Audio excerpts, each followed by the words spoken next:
Hare Hare, Hare Rama, Hare Rama, Rama Rama, Hare Hare, Hare Krishna, Krishna Krishna, Hare Krishna, Hare Hare, Hare Rama, Hare Rama, Rama Rama, Hare Hare.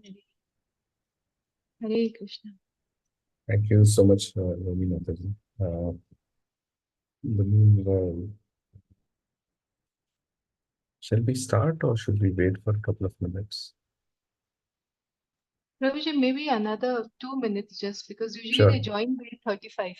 Sorry, Right, the right. waiting is 35. Just 2 minutes more. Yes, yes, yes. Sure, sure. So meanwhile, while devotees join, just anything anybody wants to share, I think now I see devotees join. Simple Mataji is join.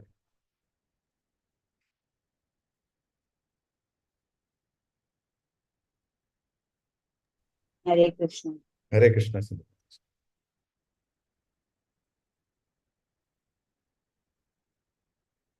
Anybody wants to share anything? How was the past week in terms of sadhana? Anything anybody wants to share while devotees join?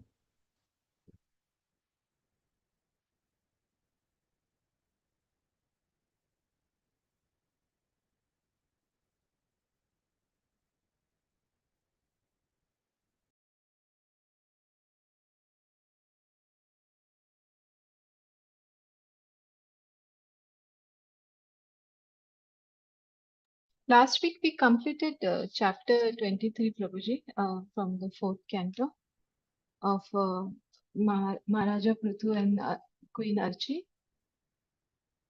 and how they attain the higher planets and how the demigods were watching them, and the Prabhuji and the other speakers who had come, like there was a discussion about, what retirement life should be and what is happening in our real, this practical retirement life. Yeah, those things were, the practical application was there in that. So this was happening, like the whole of last week was basically that. And also we touched upon sati, what actually our scripture says sati was, which was an eye opener for me because as a kid I remember reading this, how sati is bad, how things were bad in our Vedas and how Raja Ram Mohan Roy just jumped in and rescued us. So for on a personal level, that was a really big eye opener, what actually sati was. And for me, my realizations, Prabhuji. What did you realize from the discussion, Mataji, from that perspective? What I understand is it was up to the wife of the kings. It was never a compulsion that that a woman has to go through sati. So it was entirely her choice. But then it was extrapolated in the going forward as they were forced to do it.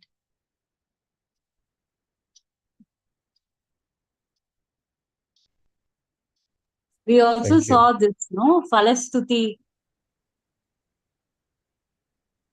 Yes, Mataji. Anything you want to elaborate on the Falastuti Palestinian? Maharaj going back home, yeah. Yes. Okay. What Maharaj going back? Yes. I think Mataji also mentioned about retirement life and practical application of that. I think I think perennially, we always find that we're short on money, and that needs to be earned. In the sense, let's maximize the retirement age to its full potency, right, and serve till the last breath. That's what it ends up becoming, because we would always like to take big loans and make sure we are accountable to someone, right? Anyway. And Mataji also told like many analogy. Story for parrot and a cage story, na? Nice. Okay, so we will turn towards the current discussion. We'll just recite the last prayers. Om Jnanatimirandasya Jnananjanashalakya Chakshurunmilitam Yena Tasmai Shri Gurave Namaha Shri Chaitanya Manobhishtam Sthapitam Yena Bhutale Swayam Rupa Kadamayyam Tadati Swapadantikam Vandeham Shri Guruhu Shri Yuta Padakamalam, Shri Guru Vaishnavamsha, Shri Rupam Sagrajatam, Sahagana Raghunatam Vitantam Sajivam, Sadvaitam Savadutam, Parijana Sahitam, Krishna Chaitanya Devam, Shri Radha Krishna Padam, Sahagana Lalita Shri Vishaka Vitasha, He Krishna Karuna Sindhu, Deenabandhu Jagatpate, Gopeshah Gopika Kanta Radha Kanta Namostute, Tapta Kanchana Gaurangi Radhe Vrindavaneshwari, Vrishabhanu Site Devi Pranamami Hari Priye, Vancha Kalpatarubhyascha Kripa Sindhubhya Evacha, Patitanam Pavanebhyo Vaishnavebhyo Namo Namaha. जय श्री कृष्ण चैतन्य प्रभु नित्यानंद श्री अद्वैत गदाधर शिवासादि गौर भक्तवृंद हरे Krishna Krishna Krishna Hare Hare Hare Ram Ram Ram Hare Hare. Thank you so much for joining this evening's Bhagwatam class. We will pick on from chapter 24. I think, completed till chapter 23. So I will just share my screen and we'll get started. Please let me know once you're able to see my screen. Hope it is visible.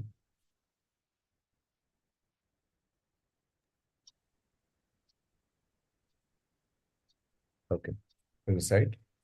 Maitreya uvacha vijitasvo adhirajasid Ritu putra pritushrava yaviyobhyo dadat kashtha Ratrabhyo Bhatravatsala. Anybody wants to please, you can recite the shloka again and then pick the translation, depending on how comfortable you are. Anybody wants to read the translation? Hare Krishna Prabhuji, may I read the translation? Yes, Mataji, please go. Translation by Srila Prabhupada. Srila Prabhupada ki jai. The great sage Maitreya continued. Vijitatsava, the eldest son of Maharaja Prithu, who had a reputation like his father's, became emperor and gave his younger brothers different directions of the world to govern, for he was very affectionate towards his brothers. The purport, should I go ahead or? Yes, unless anybody else is shown any interest. Okay. Go ahead, Mataji. I don't see any raised hands. Purport. After describing the life and character of Maharaja Prithu in the previous chapter, the great sage Maitreya began to speak about the sons and grandsons in the genealogical line of the Prithu dynasty. After the death of Maharaja Prithu, his eldest son Vijitashawa became emperor of the world. King Vijitashawa was very affectionate towards his younger brothers and therefore he wanted them to different directions of the world. From time immemorial, the eldest son generally becomes the king after the death of the previous king. When the Pandavas ruled the earth, Maharaja Yudhishthira, the eldest son of King Pandu, became emperor, and his younger brothers assisted him. Similarly, King Vijitashawa's younger brothers were appointed to govern the different directions of the world. Hare Krishna. Thank you so much, Mataji. So, straightforward shloka. As a matter of etiquette and formality, once Prithu Maharaj left his body in the forest, taking up the Vanaprastha ashram, we saw a whole detail of that in the previous set of chapters. He reached the supreme abode. Naturally, his eldest son has to take up the throne. Now, there is something about this Vedic culture which is very nicely called out by Srila Prabhupada in his purport. So there is a natural, so when the father or the head of the family has left, sometimes in this case, Prithu Maharaj's exit was very planned, right? And he basically spent his last set of months or years in basically meditating on the Supreme Personality of Godhead. So he made his plans very clear. And the elder son now started to take care of the family as if he's the head of family, as if he's replaced his father. So therefore, that affection that the father has is for his children, the elder son will have for his brothers, which is very unlike what we see today. There are massive differences between brothers. There is, you know, there is always a fight looming large. You know, breakup.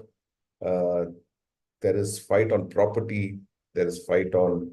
So the Kali Yuga, when we look at it, how it has progressed, most of the civil cases that we see on the courts are between brothers actually fighting for a property. So if we compare what was there as Vedic culture, which is what is mentioned here, there's a natural affection for brothers, like the way Yudhishthira Maharaj had a natural affection for all the four brothers. Similarly, Vijitasva had the same for his brothers.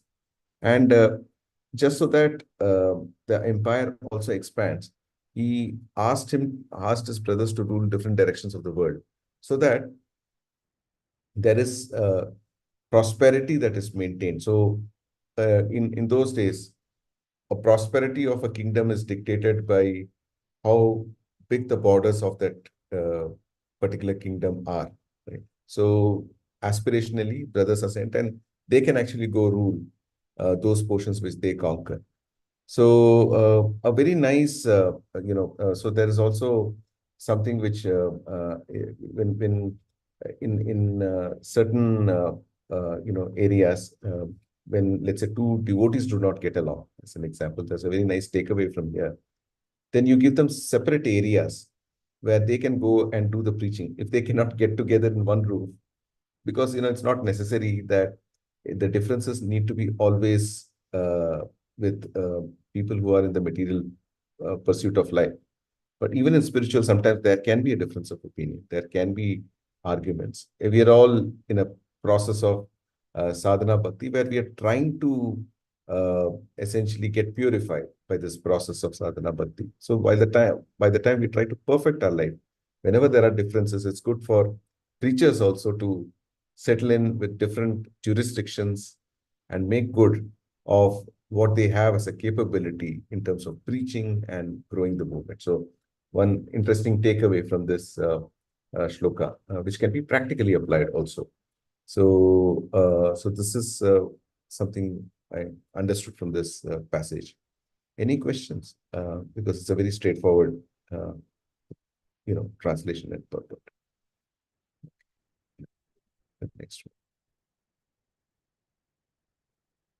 Haryaksha Yadisha Prachim Dhumrakeshaya Dakshinam Pratichim Vraka Samyagya Puryam Dravinase Vibhu. Shall I read the translation and purport? Yes, yes, Mother. There's only translation. Please go ahead. Haryakshaya dishasprachim Dhumrakeshaya dakshinam Prachicham Vraka Sanyaya Turyam Dravina Se Vibhu. Translation by Srila Prabhupada ki jai. Maharaja Vijitasva offered the eastern part of the world to his brother Haryaksha, the southern part to Dhumrakesha, the western part to Braka, and the northern part to Dravina. Hare Krishna Prabhuji, pranams.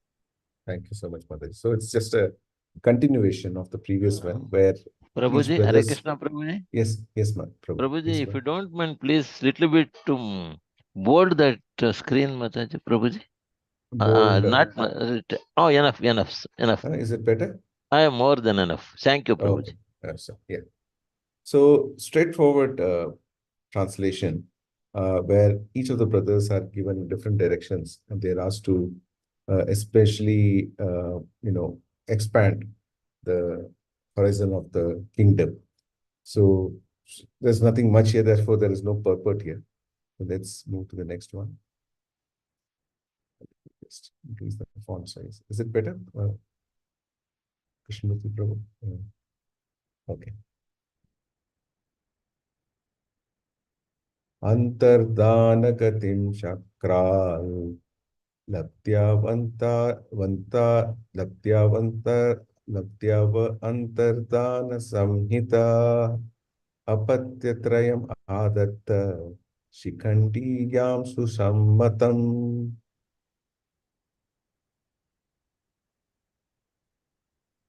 Anybody I'll wants read to? preference. Yes, Mata. Please go ahead. Sloka, third one. Translation Yes. and purport by Divine Grace, Srila Prabhupada ki jai. Right. Formerly Maharaja Vijitaswa pleased the king of heaven Indra, and from him received the title Antardhana. His wife's name was Shikandini, and by her he begot 3 good sons. Purport. Yes, go ahead. Maharaja Vijitaswa was known as Antardhana, which means disappearance. He received this title from Indra, and it refers to the time when Indra stole Maharaja Prithu's horse from the sacrificial arena. Indra was not visible to others when he was stealing the horse, but Maharaja Prithu's son Vijitasva could see him. Yet, despite his knowing that Indra was taking away his father's horse, Vijitasva did not attack him. This indicates that Maharaja Vijitasva respected the right persons. Although Indra was stealing the horse from his father, Vijitasva knew perfectly well that Indra was not an ordinary thief. Since Indra was a great and powerful demigod and servant of the Supreme Personality of Godhead, Vijitasva purposefully excused him due to sentiment only, even though Indra was acting wrongly. Thus, Indra became very pleased with Vijitasva at that time. The demigods have the great mystic power of being able to appear and disappear according to their will, and since Indra was very pleased with Vijitasva, he bestowed this mystic power upon him. Thus, Vijitasva became known as Antardhana. Thank you so much, Mataji. Thank you. Thank you. So, Vijitasva basically could see that there were not many people who could spot Indra in what he had actually taken he had put on a kind of um, uh, he had actually faked himself as a sannyasi, right, a couple of times. So in that makeover, people couldn't recognize that it's actually Indra, except Prithu Maharaj and his son Vijitasva. And despite knowing, out of respect and courtesy for Indra, Vijitasva didn't want to reveal Indra's identity and allowed him to steal the horse, right? Now, there could be multiple interpretations of this. See, one is the fact that should he have actually pursued should he have been hot on heels on Indra and basically get the horse back, or should he have allowed him to take the horse? Now, Vijitasva, because of his respect for Indra, allowed him to take the horse. And I think there could be another interpretation here that at the end of the day, when we look at how the events unfolded, Lord intervened when Prithu Maharaj wanted to kill Indra, or he wanted to hunt him down. And Lord intervened and pacified. And sometimes some of the more accomplished people, some of the more sincere souls, they're able to look ahead and take action, which is befitting what can happen in future. Right? They're able to see the destiny. So basically, Vijitasva was one such personality, and he earned Indra's respect eventually, because Indra, based on retrospectively looking at how the events unfolded, was able to see that at the end of the day, Supreme Lord had come and intervened and pacified all the parties. So everything ended well, and Prithu Maharaj was very happy, forgiving Indra, Lord Indra. So everything turned out as per the script. So that was one of the reasons why Indra had very high respect for Vijitasva, and therefore he called him Antardhan, which basically stands for of disappearance. Basically, he was aiding Indra in disappearing with the horse, right? So that gives him the name. Right. Any questions? Because again, there's not much to explain here. And then there's also a mention that Vijitasva, having married his good wife Shikhandini, he begot 3 good sons. And the lineage will continue, right? As the kingdom goes from one hand to another in the chain of basically ancestors. So yeah, so that is pretty much in this. So anything else? Otherwise, I can move on to the next one. Any questions, anybody else? Prabhuji, Hare Krishna. Yes, bro. Please go ahead. Prabhuji, what is that? This title, Antardhana. What was it? Yeah, He from of him disappearance. but in So translation they have mentioned from him yes, received the title Antardhana. correct. What is the Yes. Antardhana means? Antardhana. Within myself. Antardhana here has been translated. There are 2 translations, as you see, that earn the name. The literal meaning is of disappearance, and the name given is Antardhana. So essentially, what has happened is Vijitasva, right? So here, if you see the name, the meaning which is given for Antardhana is disappearance. So why was that name given? Because Indra gave that name because Vijitasva allowed Indra to disappear with the horse. Right? Okay. He was visible. He was visible to only Prithu Maharaj and Vijitasva. So first of all, the thing that wasn't visible was made, the thing that was invisible, which is Indra's identity, was made visible to Vijitasva. And he also allowed Indra to escape with the horse, right? So there's another act of disappearance. So for that, Indra gave him the name Antardhana, someone who's able to recognize the true identity of a person, though it's not visible from outside. Okay. Hare Krishna, Prabhuji. Yes. So, yeah, so I'll just maximize. And just keep it to the extent that we are able to read this.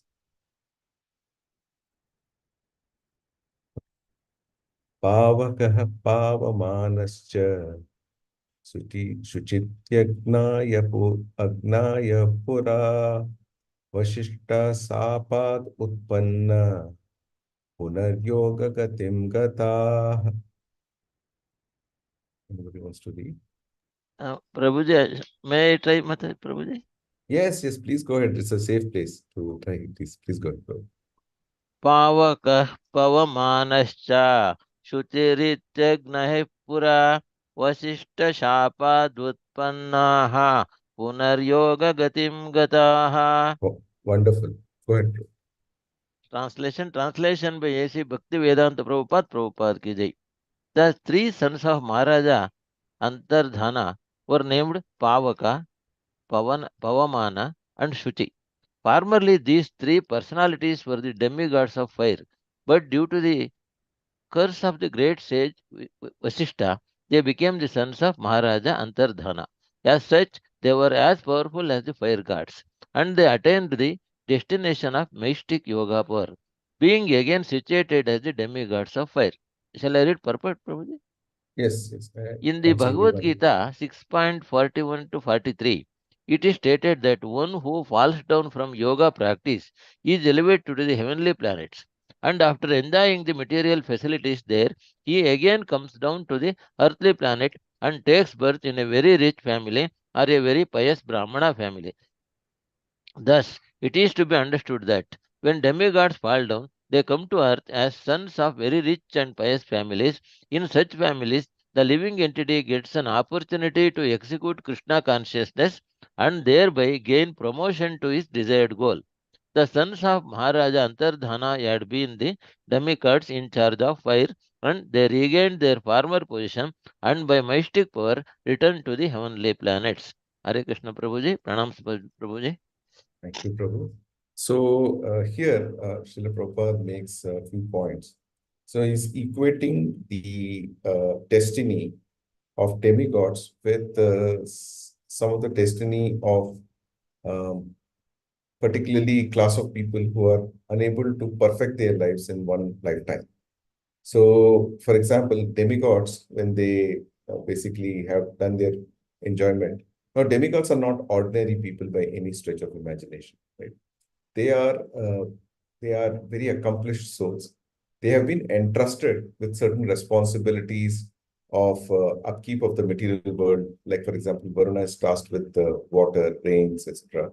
Agni is tasked with fire, and Indra is the head of demigods. So he's arranging the duties and responsibilities for other demigods. And like that, Vayu is given the responsibility of movement of air, etc. So it's not given to any ordinary souls. They have been chosen because of their past activities, past karma, and they've been given a particular designation. For example, Brahma, who's the creator of this world, and there are many such Brahmas of many different universes.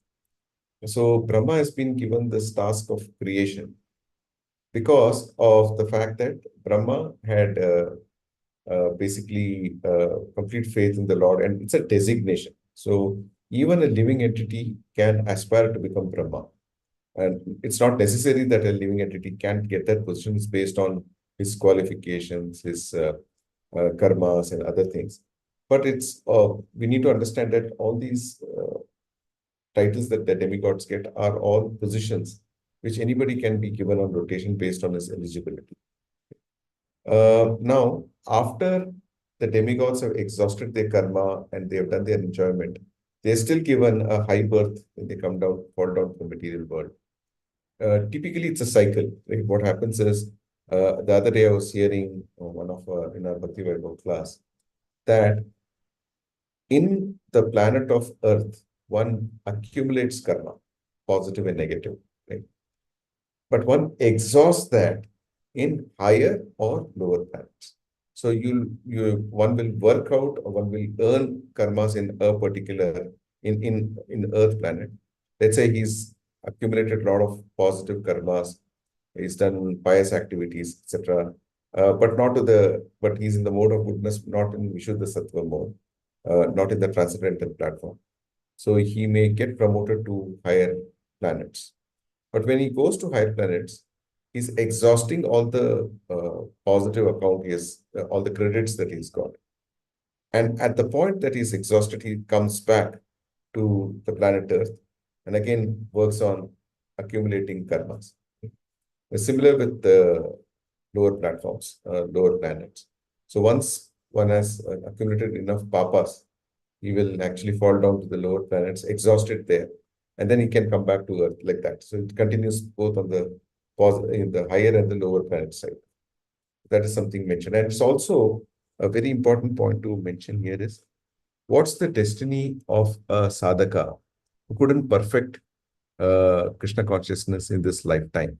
So Lord, being a great, he's a Bhaktavatsala. He's always desiring the best for his devotees. And what he does is, Lord gives that devotee another chance. And same thing holds, like you may take birth in a very rich and affluent family or a pious Brahminical family where it is very conducive for Krishna consciousness. Just a example here, let's say somebody takes birth in a family which is in penury, right, where it's hand-to-mouth existence. What happens is such families will not typically, they will find it difficult to take to Krishna consciousness. I'm not saying they will never ever take to Krishna consciousness, but they'll find it difficult to take to Krishna consciousness when one's sustenance itself is questionable, right? When if someone is a daily wage worker, he has to actually move himself to make money. Then it becomes very difficult to practice Krishna consciousness. So Lord is very aware of these circumstances and gives devotees a chance where he can carry on from where he last left. Right? And therefore, this opportunity is presented to the devotee to take birth in such affluent families or pious families. And then he can continue there. And if not in one lifetime, he can actually do it in few lifetimes or several lifetimes. But the good news here is that every step taken in each lifetime is in the positive or in the right direction. Right? The direction is not wrong. It's just that it may, to get the complete purity, which is needed to move to the spiritual planets, that may not be there. So that can get perfected over a period of time or over lifetimes. So therefore, the urgency is now, right? The one thing that we can take away from this passage is that as we look at Kali Yuga, the way it is progressing, if we rewind and if we hear the stories from our grandmother, grandfather, and they would talk about the times that existed then, right, where a man's word was worth in gold, right? If somebody said something, he will, it's only an event like death which will prove that those words to be false. Otherwise, those words are going to hold true, right? So a man will live by his commitment. He will never back off. There's very little hypocrisy. There are no false promises. But then when we see how Kali Yuga has progressed so far, we are already in an era where hypocrisy is at its peak. Nobody can trust anybody's word. Everything has to be put on a contract with a legal vetting and making sure that if somebody does go back on his words, then he can be held accountable by a legal framework. So, we also see that, how things are moving, in which direction things are moving. There is, even in society, lust is rampant. Right? There are so many episodes of the four regulative principles being broken. Right? You have maximum. India is the highest exporter of beef. It still holds that record. There's no letdown in that. So animal slaughter is at its peak. Then I'm not too sure about other places, but in Bangalore, it is very visible. It's a pub city. And we find every nook and corner licenses being given for liquor houses to actually make it good, because government earns a lot in terms of taxes. So liquor houses are actually on a ramp. There's a surge in that. Then there's a lot of extramarital relationships.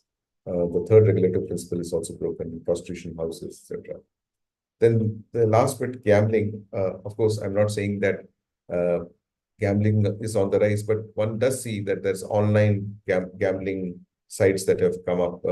People can do gambling at the comfort of their homes, on their laptops or on their machines or on their mobile phones. So breaking all these four regulative principles has become much more easier with the advent of technology. Right? So, and therefore, it becomes, if we put ourselves in a position that, let's say, we get a lifetime back in this, even if we get it in an affluent family, but then there are so far too many distractions in this world that, it will be a big challenge for us to keep up with our basically sadhana, right? So as much as possible, we should endeavor to make our current life perfect and try our best in terms of going back to God. So I'll just carry on with the next one. Any questions? Anybody?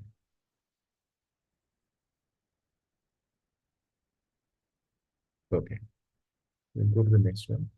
Antardhano nabasvatyam avirdanam avindata ya indram ashvahartaram vidvanapina jagnivan. Anybody? Hare Krishna, Prabhuji, may I read? Yes, Please. Kishori Mataji, please go ahead. Please go Thank you, Prabhuji. Hare Krishna, Dhanavad Pranam, Prabhuji. Translation and purport by Srila Prabhupada. Srila Prabhupada ki jai.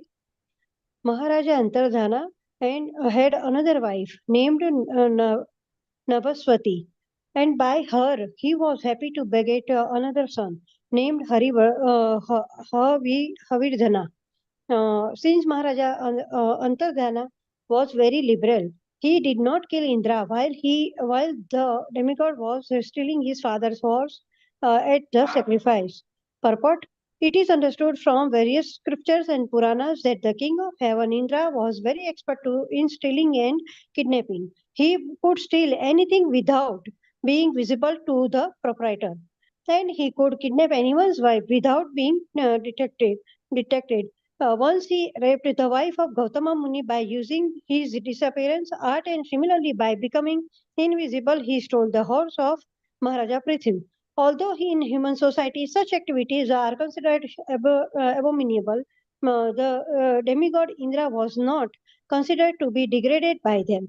Although Antajana could understand that King Indra was stealing the horse from his father, he did not kill Indra, for he knew that if one who is very powerful sometimes commits an abominable act, it should be disregarded. In Bhagavad Gita 9.30, it is clearly stated, अपि चेत सुदाचारो भजते मम अनन्यभाग साधुरैव मन्तव्यः व्यवस्थितो हि सः. Thus the Lord says that even if a devotee commits an abominable act, he should be considered a sadhu or a pious man because of his unflinching devotion to the Lord. The devotee of the Lord never willingly commit any sinful act, but sometimes they commit something abominable due to their previous habits. Such acts should not be taken very seriously. However, because the devotee of the Lord are very powerful, whether they are on the heavenly planet or on this planet, if by chance they commit something abominable, it should not be taken into account, but should be overlooked. Thank you, Prabhuji. Hare Krishna. Thank you so much, Mataji. So here, Srila Prabhupada talks about some of the activities of Indra, and the second part of the purport is very apt in terms of apicheta suduracharo bhajate mam anyanya bhak. So a sadhu, even if he does heinous activities, abominable actions, he can be forgiven, or it's not considered something, because he has done that as part of his uh, past bad habits, previous bad habits. So it shouldn't be taken very seriously, and he can be excused because he's still in the right track and is going through this act of purification. So this is apt in terms of what certain activities which Indra has done. Now, Indra is the head of demigods. Why demigods are very close to Lord's heart is because whenever there is any crisis, demigods turn towards Lord for help. They immediately reach out to the Supreme Personality of God, which the demons would never do. Right? So demigods definitely, when they have the backing of the Lord, it's bound to happen that they are in the path of Dharma. So Lord is never going to side anyone who's not in the side of Dharma. So they reach out to Lord because they are on the side of Dharma. Lord is more than happy to bail them out because he sees them that the right is at their end, they are righteous. Now here there is a mention of the wife of Gautama Muni. Anyone knows who's the personality being talked about here? Anyone? The wife of Gautama Muni. Anyone wants to take a guess? Okay, so here Ahalya has been talked about. Now that's a beautiful pastime. We'll get to that. So essentially, what once happened was Lord Brahma, the creator, with his effort and his prowess of creativity, he created Ahalya, a lady with amazing beauty, and she would even she will crush the pride of Apsara like Urvashi, very beautiful, very celestial. And as Ahalya entered the phase of adulthood, Brahma, as a creator, as also a father, he started to look out for a groom for her, right? And he announced a kind of challenge. Right? The challenge was that the the living entity, or the person who is able to take the travel to the three worlds fastest and who's the first will win the hand of Ahalya. Right? The one who travels fastest, and he's also, once someone travels fastest, obviously he's going to be the first. Right? So Indra was always eyeing Ahalya because of her beauty. Right? And Indra actually basically he was able to achieve this challenge using his mystical power. So Indra is very powerful demigod, right? So he was able to manage that. And he came to Brahma to ask for the hand of Ahalya. Lo and behold, Narada Muni was there, and he was also judging. So he was the impartial third, the third umpire, right? To put it in context of cricket. So Narada Muni said that Narada Muni is also son of Brahma. So he's since he was watching the contest, he said, before Indra, there was one of the Sapta Rishis who completed the task before Indra. And that Saptarishi was Gautama. Now, what did Gautama do, which even beat Indra at his game?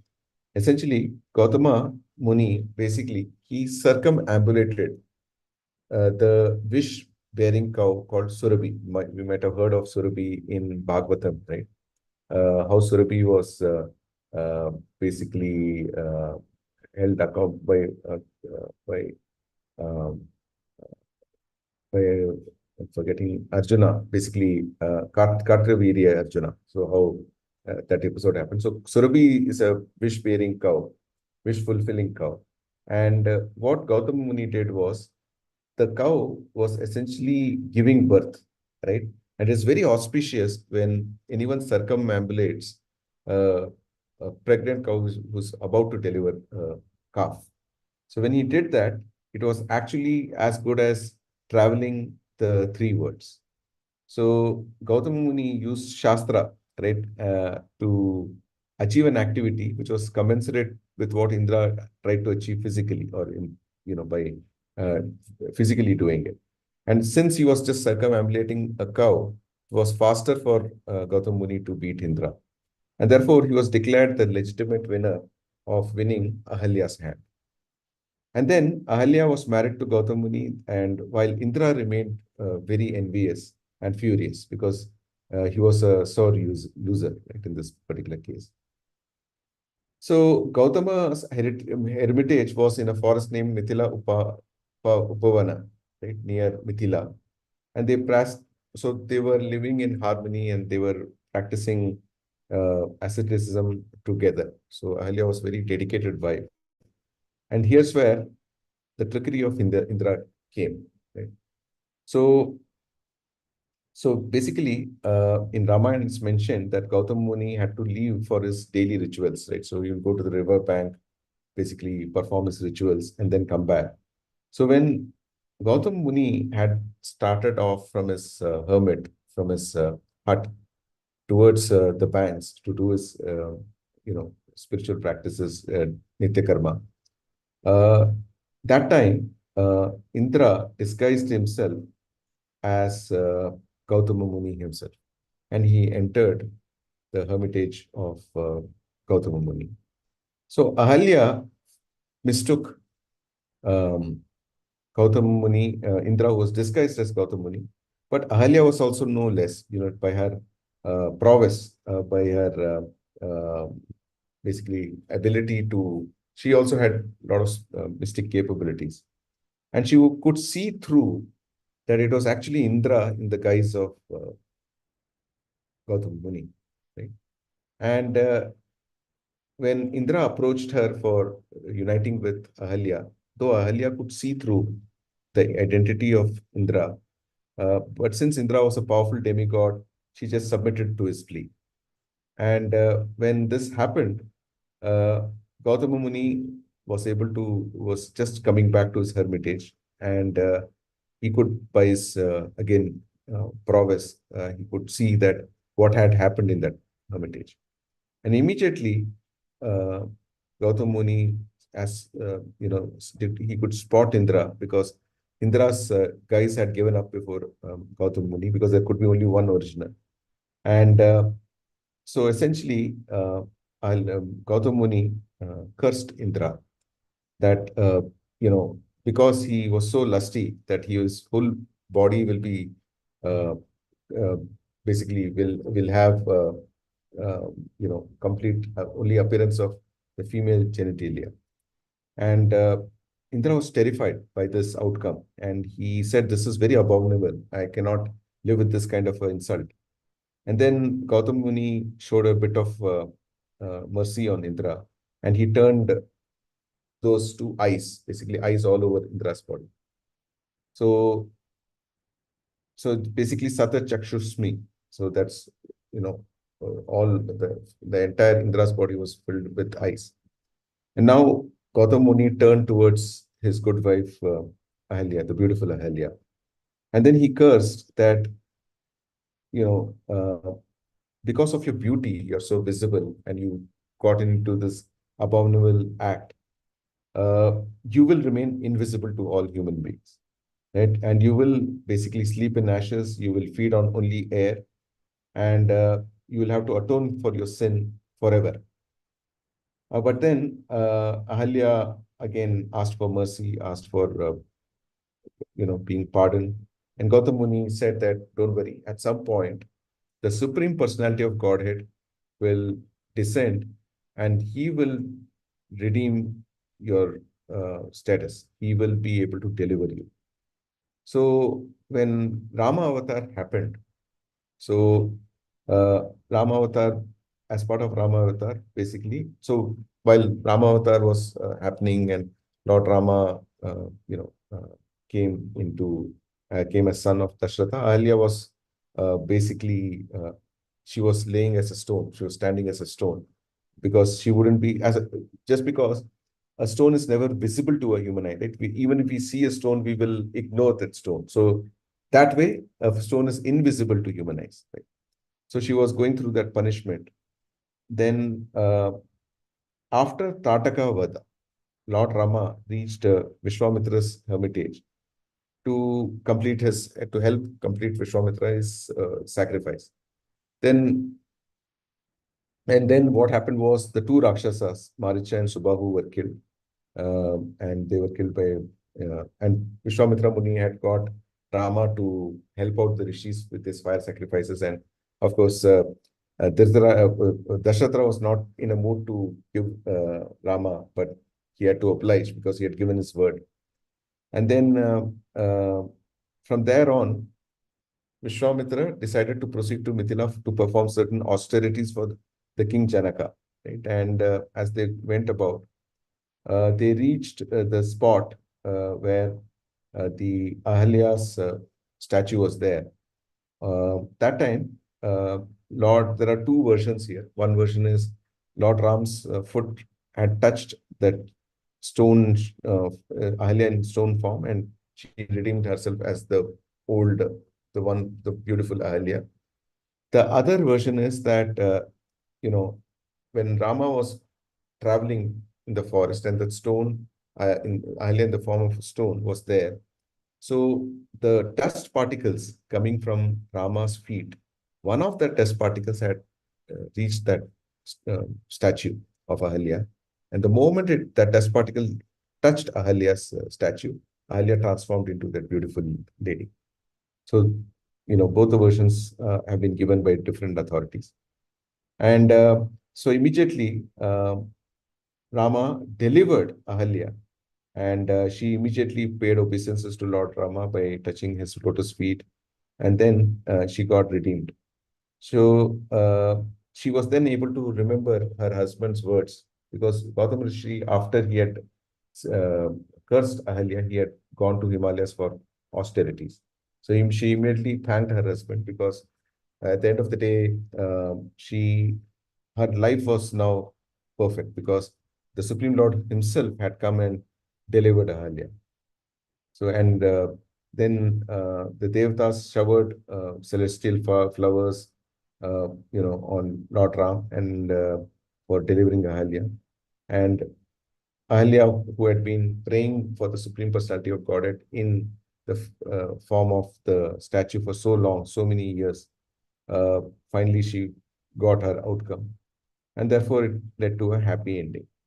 So this is the story of this particular line that we see. And then we also saw, eventually even Indra was able to come out of the horrible condition he was put in. And essentially, that's why this apicheta Suduracharo. Apijeta Suduracharo. Bhajate Mam Ananya Bhak.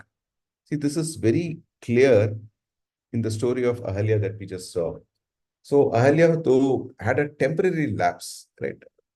She turned lusty at a particular moment. Now, that doesn't mean that the Supreme Personality of Godhead had given up on her, right? She was still a sadhu, worth redeeming, and Lord did that as part of his arrangement. So, a Lord, once he sees that someone is taken few steps towards him, he never gives up on his devotees, right? So, while there may be temporary fall downs for a devotee, Lord is always patiently watching and expecting when this devotee will again turn his attention towards me.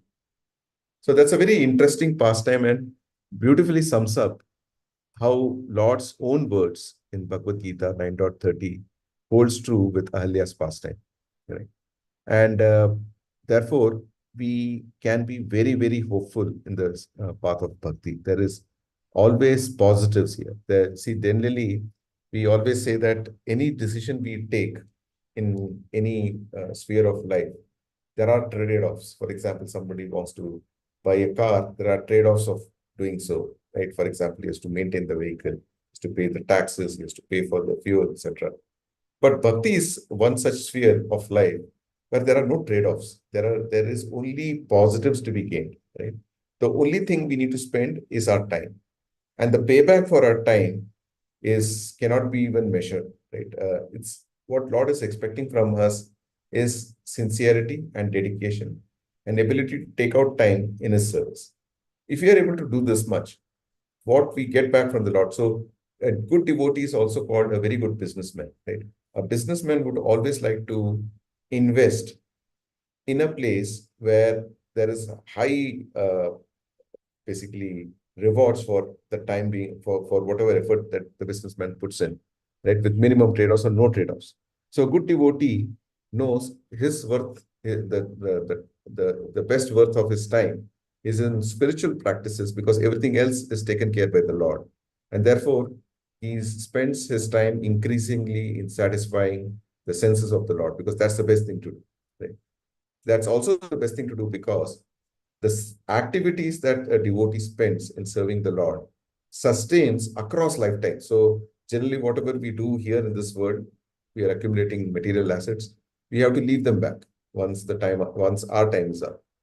But then anything which is gained spiritually will continue, and that's why Lord is so benevolent in terms of giving the devotee the right family, right association that he can continue with this bhakti in his next life. Suppose he had a fall down in his previous life or something else went wrong. So that clearly tells that time spent in bhakti is worth every bit of it. And I'm not saying that it has to be very outcome based. It becomes, in some sense, when we are in the path of bhakti, we develop that rati for the Lord, right? And when we develop that rati for the Lord, nothing is a task, nothing is a service. It's all part of our DNA, right? We want to serve the Lord because we wholeheartedly love Him, right? And with that emotion, when we carry out, uh, things don't look like overhead for us at all. So that I'll move to the next and the last shloka. Any questions in the previous one? Prabhuji, Yes. Yes. Prabhuji, what your kind self has told now, Mhm. is it applicable for this Kali Yuga also? Absolutely. Will we get benefit of that?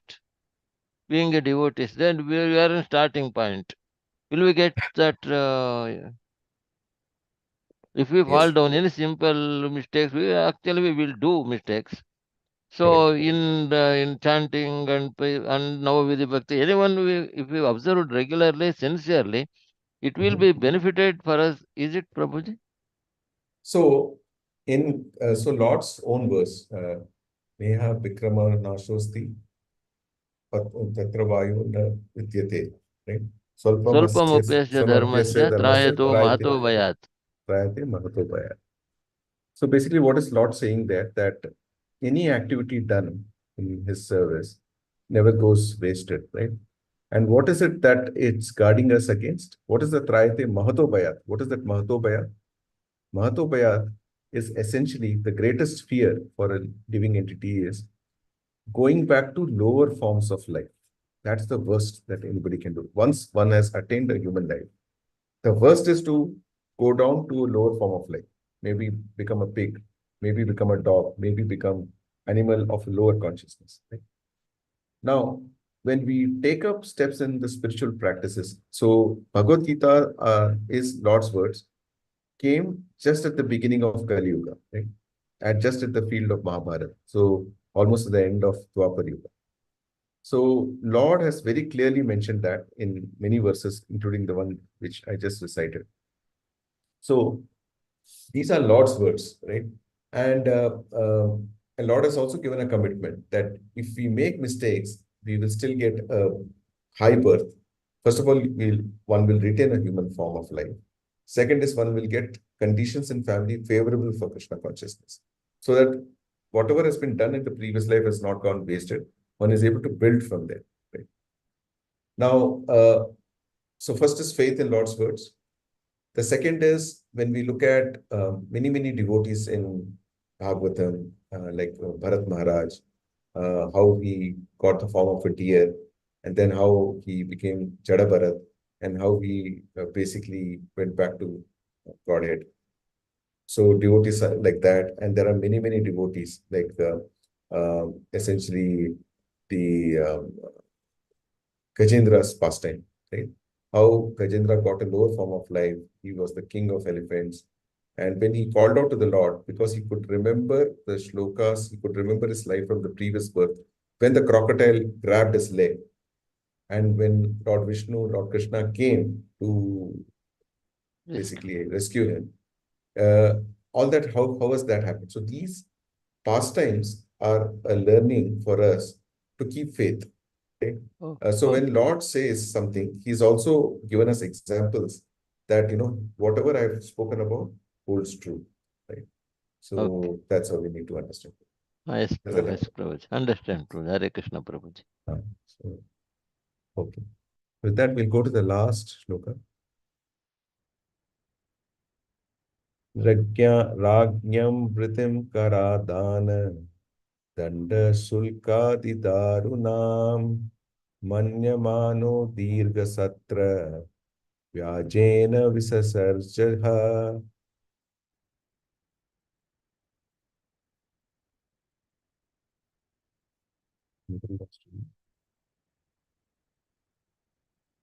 Translation and purport by Srila Prabhupada. Whenever Antardhana, the supreme royal power, had to exact taxes, punish his citizens, or fine them severely, he was not willing to do so. Consequently, he retired from the execution of such duties and engaged himself in the performance of different sacrifices. Purport. It is clear herein that the king sometimes has to perform duties which are not very desirable, just because he is the king. Similarly, Arjuna was not at all willing to fight because fighting or killing one's own kinsmen and family members is not at all desirable. Nonetheless, the Kshatriyas had to perform such undesirable actions as a matter of duty. Maharaja Antardhana was not very happy while exacting taxes or punishing the citizens for their criminal activities. Therefore, on the plea of performing sacrifices, he retired from the royal majestic power at a very early age. Thank you so much, Raghunathan. So, see, pure souls, right? They do not, the material life doesn't excite them, right? Beyond, so to keep the words of his father, Prithu Maharaj, Antardhana took over the kingdom. But he basically set things in motion, as Mataji was mentioning, how to plan for one's retired life. Essentially, delegating certain responsibilities, making oneself free, that, whatever karma, whatever responsibilities I was supposed to do to keep my father's words, I should do only that much. But rest, I should do what I need to do as part of this human life. And Maharaj Antardhana understood that very well. So he planned his life very nicely. He empowered his brothers, and he kept them. See, one important thing is that when one gives up, or when delegates, or when one works for his retirement, one crafts his life in such a way that he's not leaving a lot of overheads for anybody. Like, for example, the family needs to be taken care of. So that means one definitely needs to provision for them in terms of corpus, in terms of adequate money that they can live their life. Not that anybody is saying that one needs to give up his family, but if one wants to give up on his active work life, and wants to do something in the path of bhakti, it's always recommended that one is able to sustain himself in terms of his day-to-day expenses. Right? So all these, when we read these shlokas from Bhagavatam, it is how we need to lead our lives. Right? It's how we may get sucked in otherwise into this material living, where we are only working towards satisfying our boss and trying to get more and more hikes, more increments. Not that it's wrong, but one shouldn't overdo that and think that that is only the purpose of life. Right? One should do enough to sustain, but over endeavoring is never recommended. So here also we see that's why Antardana, because he was already in an elevated platform, he couldn't continue doing the same material business, right? And therefore, he immediately retired from his such duties and engaged in fire sacrifices, because at that point in time, fire sacrifices were the ones that was recommended. And in this lifetime, in this Kali Yuga, what is recommended? The chanting of holy names. Hare Krishna, Krishna Krishna, Hare Hare. Hare Rama, Rama Rama, Hare Hare. So essentially, one should try one's best to see, okay, I have struggled for the last 55 years as an example. I'm just giving a number, not that these numbers are sacrosanct, but I've done enough for my lifetime. It's time for me to make use of my rest of the life in terms of dedicating to the service of the Lord, and essentially cut off oneself from the, one thinks that he has got adequate, and that adequacy has to be defined by one, depending on one's way of living. But have a finite goal, not an infinite goal. Work towards it, close the endeavor there, move on to the most important aspect of life, where we do sadhana bhakti, serve the Supreme Personality of Godhead, serve the devotees, take prasadam, engage with devotees, chant the holy names, preach, etc. So with that, I'll end today's Bhagavatam class. Srila Prabhupada ki jai, Srila Gurudev ki jai. Any questions? I know we're a bit over the time. Any questions before we end the call today?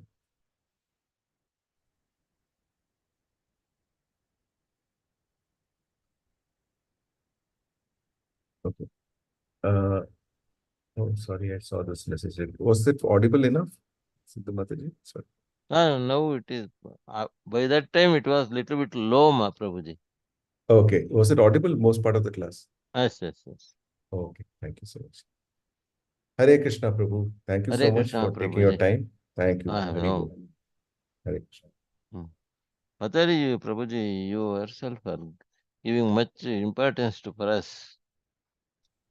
He has left Krishnamurti Prabhuji. Mataji, are you fine, Mataji? Hare Krishna. Yeah, I'm okay, Prabhuji. How are you? Thank you, Hare Krishna. Hare Krishna.